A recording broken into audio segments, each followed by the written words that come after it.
Degree तापमान राजकोट में नोंधायु है। आवनारा दिवसों तापमान पारो वधवानी शक्यता है, त्यारे राजकोट जू में कोईपण प्राणी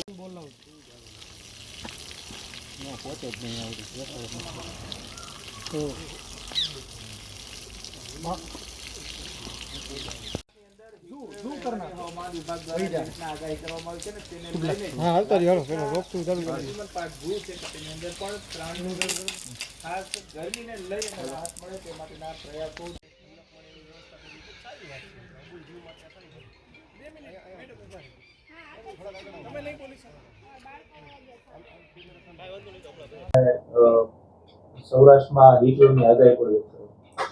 રાજકોટ પ્રાણી ઉદ્યાનનો સેન્ટ્રલ ઝૂ ઓથોરિટીના નીતિ નિયમ મુજબ આધુનિક ઢબે આપણે વિકાસ કરવામાં આવી રહ્યો છે। દર વર્ષે વન્ય પ્રાણી વિનિમય હેઠળ અલગ અલગ પ્રાણી સંગ્રહાલય ખાતેથી પ્રાણીઓ મેળવી અને આપણે ઝૂમાં મુલાકાતીઓ માટે પ્રદર્શિત કરવામાં આવતા હોય છે। હાલ અત્યારે રાજકોટ ઝૂ ખાતે જુદી જુદી 65 પ્રજાતિઓના 592થી પણ વધારે પ્રાણી પક્ષીઓ વસવાટ કરી રહ્યા છે। રાજકોટ ઝૂ દ્વારા દર વર્ષે અલગ અલગ ઋતુમાં વન્ય પ્રાણીઓની તંદુરસ્તી પર કોઈપણ જાતની વિપરીત અસર ન પડે તે માટે શિયાળો, ઉનાળો અને ચોમાસું એ મુજબ ઋતુને ધ્યાનમાં રાખીને તૈયારી કરવામાં આવતી હોય છે। અત્યારે ઉનાળાની ઋતુ ચાલી રહી છે, ટેમ્પરેચર 42 ડિગ્રીની આજુબાજુ પહોંચી ગયું છે અને આ સમય દરમિયાન પ્રાણીઓ ઉપર કોઈ પણ એની હેલ્થની અસર ન પડે અને તંદુરસ્તી જળવાઈ રહે તે માટે પ્રાણીઓની પ્રકૃતિ, પ્રાણીઓની જે કાંઈ સ્પીસીસને ધ્યાનમાં રાખે સ્પીસીસ સ્પેસિફિક એન્ટ્રીચમેન્ટ કરવામાં આવતું હોય છે, જેમાં બિગ કાર્નિવોરસ, જેમાં એમ કહી શકાય કે સિંહ, વાઘ, દીપડા, મોટી માંસાહારી પ્રાણીઓ જે છે તેમાં આપણે વાત કરીએ તો મોટા મોટા આપણે પાંજરાઓ બનાવવામાં આવેલું છે, પુષ્કળ પ્રમાણમાં પ્લાન્ટેશન કરવામાં આવેલું છે અને આ પ્લાન્ટેશનની અંદર પણ છૂટું પાણી આપણે ચાલુ રાખતા હોય છે, જેથી કરીને વાતાવરણ આજુબાજુનું ઠંડુ રહે અને ઝાડ પણ લીલાછમ રહેતા હોય છે। આ ઉપરાંત પ્રાણીઓને બેસવા માટે ખાસ પ્રકારની આર્ટિસ્ટિક હટ બનાવવામાં આવેલી છે, જેમાં પ્રાણીઓ હટ ઉપર બેસી અને તાપથી રક્ષણ મેળવતા હોય છે। સફેદ વાઘની હું વાત કરું તો આવા પ્રાણીઓ જે છે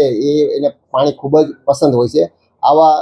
રીંછ અને સફેદ વાઘમાં મોટા મોટા પોન્ડ બનાવવામાં આવતા હોય છે, એટલે ખૂબ જ ટેમ્પરેચર વધારે હોય ત્યારે આવા પ્રાણીઓ પોન્ડની અંદર બેસી અને પોતાનું ટેમ્પરેચર મેન્ટેન કરતા હોય છે।